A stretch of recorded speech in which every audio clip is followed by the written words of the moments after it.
Hello guys, Dr. Pikachu here, and today, as usual, we have the info about people, operators, and modules, so that's Zima, Alta's banner, and the other units. So a huge shout out to Amelie on my Discord and another Modzy on Reddit. So as usual, we're gonna analyze this through the angle of IS, and we're gonna see whether these units are gonna be usable or not. So yeah, let's go. So first of all, we have Botani, so that's the welfare operator, and that's a ritualist supporter, but that's a ritualist that introduces ally corrosion, so we finally have the fourth and last elemental damage. Unfortunately, as usual, it is introduced by a 5-star ritualist, so I absolutely don't expect a Botani to be useful. Usually 5-star ritualist supporters have a very bad history, right? Most of them are unusable as fuck. Vala Queen was okay-ish in Ice 4, and yeah, that's pretty much it. These are the stats. So she's Yosus, redeployment time 80 seconds. Hold up, let me zoom a bit. Alright, that's actually better. Attack interval 1.6 seconds, potentials, blah blah blah. Trait, attacks deal arts damage, can inflict elemental injury. Talent 1, whenever a corrosion damage burst is triggered within Botani's attack range, attack speed plus 6, stacking up to 3 times. So 7, 6, 7, haha, extremely funny joke. So attack speed plus 7 and stacking up to 3 times is alright. Like, that's plus 21 attack speed. 21, holy shit, the memes. Anyway, skill 1, auto recovery. Next attack deals 110% of attack as arts damage and 100% of attack as corrosion damage. If the target is not inflicted with corrosion damage, this attack additionally deals 50% of attack as arts damage and 35% of attack as corrosion damage. So on a target that has no corrosion, this will deal 135% attack as corrosion damage, which is something like 700. So she would need around 30% more attack to inflict it with only one single attack, right? So yeah. So for those wondering, ally corrosion is minus 120 defense on the enemy and 5000 elemental damage burst. So it's an okay burst damage, I would say, and 120 defense damage may not seem that good, but at the same time it can be stacked infinitely. I don't think it's that good on this unit because, well, even if you stack it twice, like 240 defense shred is kind of whatever, I would say. Like, defense shred is usually better in percentage, particularly in IS where enemies have like 1 billion defense. Yeah, I hope that if they make a ritualist, a 6-star ritualist or a primal defender, primal guard, whatever, they would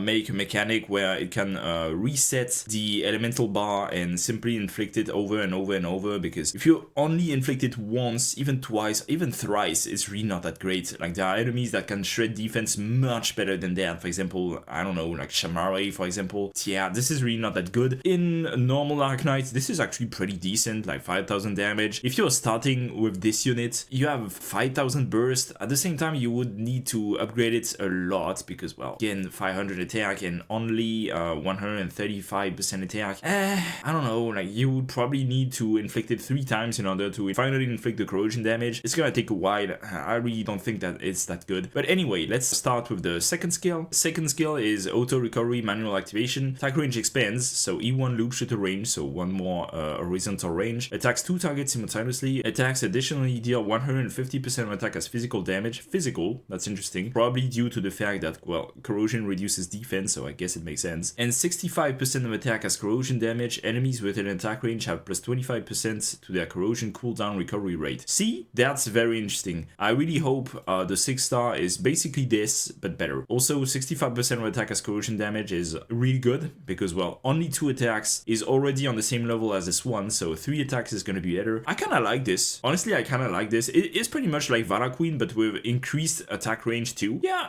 I think it's an okay skill, particularly when you're starting out. If you use this as 2, it's gonna be pretty okay. Like, I feel like if people are starting out with this event, you could get this unit and it could be very powerful early on to deal with enemies that have a high defense, even enemies that have a high resistance too. Yeah, I feel like this is alright. Of course, this is clearly not the best unit we've seen in a while, but I feel like if you're a new player, this is okay. And also, this gives us a glimpse of what we could be getting as a 6-star corrosion ritualist supporter, or a 6-star corrosion primal guard, or a 6-star corrosion primal defender, you know, this kind of stuff. I think for a free unit, this is alright. I've seen worse free units. Of course, the initial SP cost is actually pretty high, but if you can trigger it at least once, I think 5000 burst damage is alright. It's kind of not the worst thing. Of course, if you're an advanced player, or if you're diving into advanced IS, I think this is pretty much useless, particularly since this is a ritualist. So if if your name is not Phantom, usually Ritualist, you want the support of like Primal Casters, this kind of stuff. As long as we don't have more Corrosion stuff, this is probably gonna be useless, but usually what HG does is that they introduce a mechanic in advance, and then they will introduce the Big Daddy or the Big Mommy of Corrosion damage. So I would wager we are gonna see another Corrosion damage inflictor very, very soon, either in the shape of a Primal Guard or a Primal Caster or a Primal Defender. That's probably certain. Alright, on to Ukusik, a new 5-star chain medic. So these are the potentials. Trait restores HP of all allies, bouncing between 3 allies. Talent 1, when Ukusik receives healing from her own healing bounce, the healing is increased to 120% and performs an additional healing bounce that does not weaken. That's interesting. So basically, if this unit heals itself, it heals an additional time. So yeah,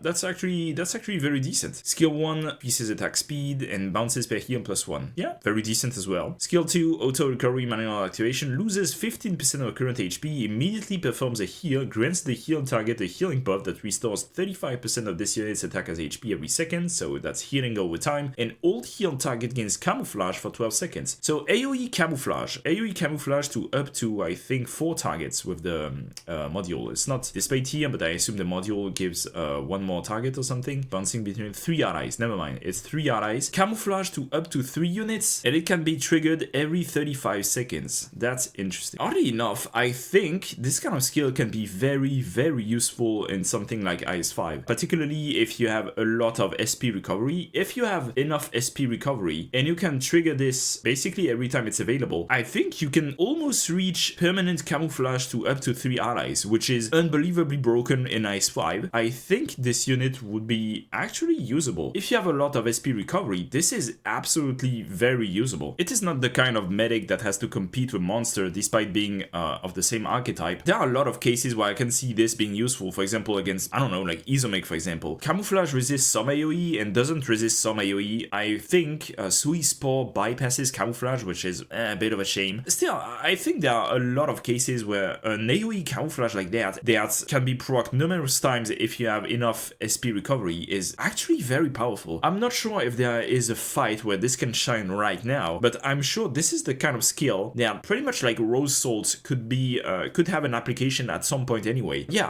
I think this is actually a very good unit. Honestly, if you can get some SP recovery, 35 SP cost and 12 seconds, keep in mind that once the heal is out, she will already start recovering SP. So at the very minimum, this is a camouflage every 12 seconds with only a quote-unquote 23 SP cost cooldown, which is actually very fine. Yeah, I think this has potential. This has absolutely potential. Again, I don't know if we have a fight where this is currently useful, but I'd wager in the future we will have something like that. Or maybe currently, I don't know. Like, I'm sure there is something here that it can be used for. Again, Isomic is only one idea, but basically if your goal is to have like 3 units that are pretty much immune, then you can use this unit absolutely. Pretty much, again, this is very similar to a Rose Salt, but instead of giving damage over time instead of burst damage, you would give camouflage. We'll have to see. Unfortunately, again, the main issue is that the units that are being hit will have to lose some HP, so I don't know, maybe it can be used against the third ending, because against the third ending your units will necessarily lose HP, right? So we'll have to see. I think this has potential for sure. Alright, on to the main event, Zima the Raging Tide, so the new 6-star Earthshaker Guard, so the Pepe's archetype. So these are the stats, absolutely insane attack stat, like more than 1350, this is insane. Also very good defense, very good HP stats, yeah, very good. So these are the potentials. Trait, so that's the trait of the Earthshaker. Talent 1, so the talent 1 is increased by the module, so let's see the module first. Trait upgrade, when there are 3 or more enemies within the splash area, attack of the current instance of attack increases to 115%. Talent upgrade, AoE physical damage caused by this unit's trait plus 40%. Each high ground tile hit by the AoE splash deals physical damage equal to 24% attack to all ground enemies within the surrounding fall tiles and slows them for 0.5 seconds. So basically that's a range expansion that deals more damage and also slows enemies. That's as good as a lane holding talent can be. This is like a very, very good talent. If you're a new player, this is insane. Like, there's absolutely nothing to say here, this is insane. But even then, even if we are not talking about a new player perspective in IS, I think this has a lot of potential, particularly with the skills. So let's read the skills, because these are very, very important in this case. Oh yeah, talent 2. While this unit skill is active, all deployed operators gain plus 14% attack and defense. All deployed operators. This is a global buff on literally all operators, and USSGG operators receive double the effect. So this instantly becomes the best passive buffer in the game. Zima is already the best support in the game, basically. Skill 1, auto recovery manual activation, attack plus 50%, attack speed plus 50. This is really good, honestly. Attack plus 50%, attack speed plus 50,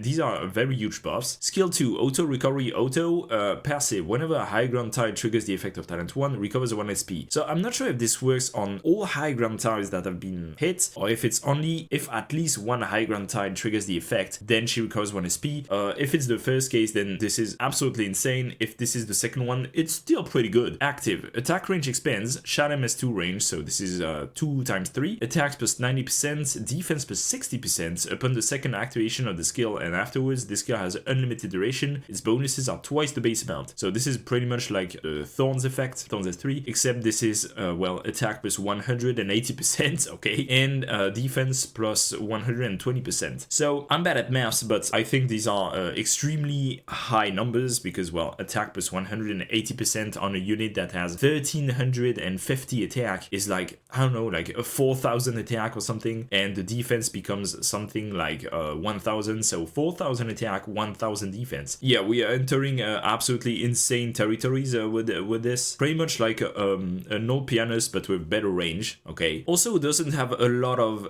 SP cost, oddly enough. It's only 36 initial and 50 SP, and the skill only lasts 16 seconds the first time, so you can activate the second time actually pretty quickly, I would say. So skill 3, auto recovery manual activation, attack plus 100%, performs 5 consecutive strikes with a larger splash area on the tile directly in front of this unit. Each strike deals 240% of attack as physical damage, so keep in mind this is on top of this, and attack additionally plus 30%. Wait, what do you mean and attack additionally plus 30%? On top of this? Okay, that's weird. While this skill is active, the high ground tile triggers by talent 1 will spread the effect to surrounding high ground tiles. The number of spreads increase with each attack, also increasing damage dealt and changing the control effect into 2 seconds of bind. Okay, so there's a lot to unpack there. So basically there's like 3 instances of attack boost, so this is absolutely ridiculous, sure. She now binds for 2 seconds every time she strikes, pretty good. And also, well, this will be hard to control, right? Because, well, you would need to calculate every time you see high ground tiles to see, oh yeah, so this will spread here and then spread there, and then, yeah, this will be a nightmare, but just keep in mind that as long as there are high ground tiles, she will hit basically half of the map. Also, keep in mind that the edges of the maps are considered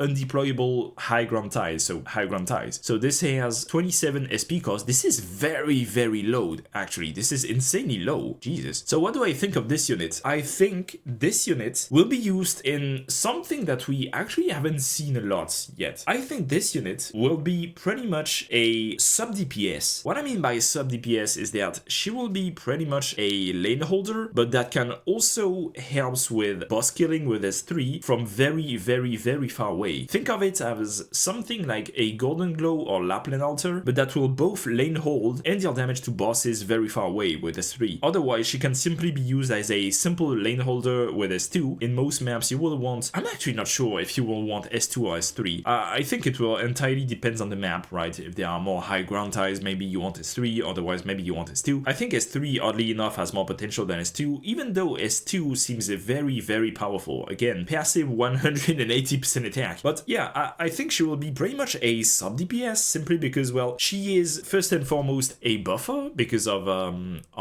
this part there, and also because you can simply deploy her near your blue box. She will defend the box, there's absolutely no issue with this, and then she can use S3 to hit half of the map, and she will probably also hit the boss. So yeah, I can imagine stuff where you can deploy her to defend your blue box, but then if there's a boss that spawns, then you simply use S3, you deal some damage, and at the same time you passively buff your all your other operators. Yeah, this is really good. Now the issue is lately we've had a lot of very good guards, right? We've had Garden like Lazy Altar, we have had Chen the Third, Togawa Sakiko. Now Irene has her alpha module, so she has to compete with all of this. Still, if you're going for tactical assault, probably this is absolutely insane again. Buffing USSGG members is interesting. I'm not sure if this is actually that good. Ukusik is Ursus, she's not USSGG, and Botani is also Ursus, she's not USSGG as well. So actually there's only one USSGG here, so that's Zima. So she will be buffing what, like Rosa, the other Zima, Gummy, Leto. Yeah, this is kind of whatever, I would say. The buff to USSGG is unfortunately unfortunately kinda whatever, but it doesn't matter. Like, again, plus 14% attack and defense to all operators. Think of it as Pepe's buff, but a bit less, but to literally all operators. I can't emphasize this so much. 14% attack and defense. That's absolutely insane. Like, I think Angelina gives like, I don't know, like 7 attack speed to every operators. This is double in terms of attack and also in terms of defense. So absolutely insane passive buff, absolutely insane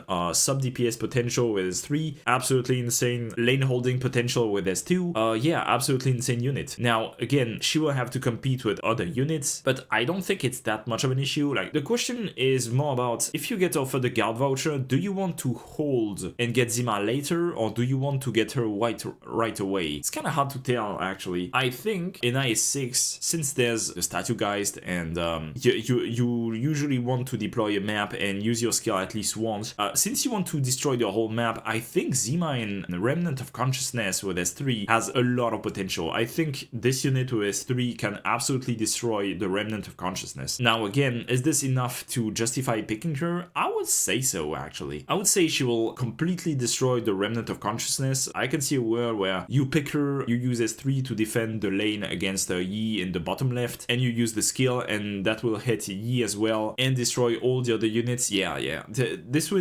unit will be used. I think we are entering a new era where our guards are, well, good again, after basically 1 IS and a half of only range units being useful. So yeah, I'm actually very happy with this. Zima looks very powerful. Again, worst case, she's literally a passive buff to all your other units. So this is already good in and of itself. Alright, on to some modules now. So Surtur is getting Ars Fragility for enemies blocked by Surtur, and talent upgrade is whenever she dies, attack speed plus 30, and she retreats with 1 second later now. So is this better than Red Shred? Obviously it isn't. Now the question is, with plus 30 attack speed, does she have the time to perform enough attack so that she deals more damage than without the other module? That's a great question. I'm actually no mathematician, so I don't know, maybe it is, maybe it's not. It's a weird module because it incites to die faster with Surtur, which is usually not something you want, right? You actually want to survive as much as possible with Surtur, so yeah, I think I prefer her other module, but again, maybe I'm completely wrong about this and the attack speed is enough to offset this, and maybe there's a world where you actually want to deploy Surtur, make her die as fast as possible, trigger this, and deal 1 gazillion damage. I'm not sure, but I don't see the vision there. Nymph, so trait upgrade whenever an enemy under elemental burst is within range, SP recovery rate plus 0.2 seconds, talent upgrade when attacking enemies under the burst effect of necrosis damage, deals an additional 40% as elemental damage plus 0.7 seconds, so that's down from 1 second, lasting until the end of the necrosis damage burst. This is probably useless. The main point of her other module is that it boosts her other talents that increases her attack. Any primal unit benefits a lot from attack, right? Because it also increases the elemental damage they deal, and this one doesn't increase her attack, so it doesn't increase her elemental damage. So yeah, I don't think it's good. I think her other module is much better than this. Again, maybe I'm completely wrong, but I'm pretty sure her other module that gives a lot more attack is much better than this, unfortunately. Scully the Corrupting Heart has an interesting second module. So trait upgrade is while this unit skill is active, allied units within an attack range gain 30% physical and ars damage reduction. Talent upgrade, attack plus 9%, defense plus 8%. When there's an allied unit within the range of Self and Seaborn, if the allied unit is an Abyssal Hunter or Operator, gain attack plus 20%, defense plus 8% instead. Whenever an allied unit is deployed within the range of Self or the Seaborn, this unit immediately gains 3 SP. So she becomes pretty much like an SP battery, like 3 SP, I don't know, maybe it makes a difference. But for those wondering, this is physical and ars damage reduction, so I know what you're all thinking. Does this stack with Gladia? I'm not sure it does, because well, it says right here that damage reduction, only the strongest effect of the same name takes place. Was Gladia's name damage reduction? I'm not sure, I think it is. So I don't think it stacks with Gladia. Otherwise, this would have been one of the best support for Old Pianist again. If it works with Gladia, then you can deploy Gladia and Old Pianist for like 60% damage reduction, okay? So that would be another Old Pianist buff. Again, I really don't think it works. It says whenever an allied unit is deployed, so I think it works with all pianists. If you deploy all pianists within a range, you use S3, you stop the S3, all pianist gets back to his place, and he gains another 3 SP. I think that's how it works. Still, if the physical and arts damage reduction doesn't stack, then basically she would be in a weird position where she would have to actually compete with Gladia, which is really not what you want to do, right? You want to play them both. So I don't know. Again, we will have to test this out. If this works with Gladia, then yeah, absolutely use this unit with all pianists, I would say. If it doesn't, well, too bad. Botani is probably kind of whatever, like elemental injury dealt increases by 8% on elite and leader, sure, why not? Whenever corrosion damage burst is triggered, so it stacks up to 4 times, okay, sure. It's kind of whatever. Again, we will have to see the 6-star representative of corrosion damage inflictor. Ukusik, trait upgrade restores HP of allies, bouncing between 3 allies, healing reduced by 15% instead of 25%. Talent upgrade, when Ukusik receives healing, the healing is increased to 130%, performs an additional healing. It's only a bit more healing, is really not that useful. Alright, and we'll reach the end. So what I think about this whole patch, I think the chain medic is actually fine. Like, AoE camouflage is not something that is actually widespread in Arknights. I expect this unit to be tested at least, and to actually probably be useful on some maps. Pretty much like Rosal, right? I think Botani is, at the moment, kinda whatever. It's a decent unit if you decide to E2 it for new players. Again, if you're a new player, you probably want to E2 better units. Weird position again.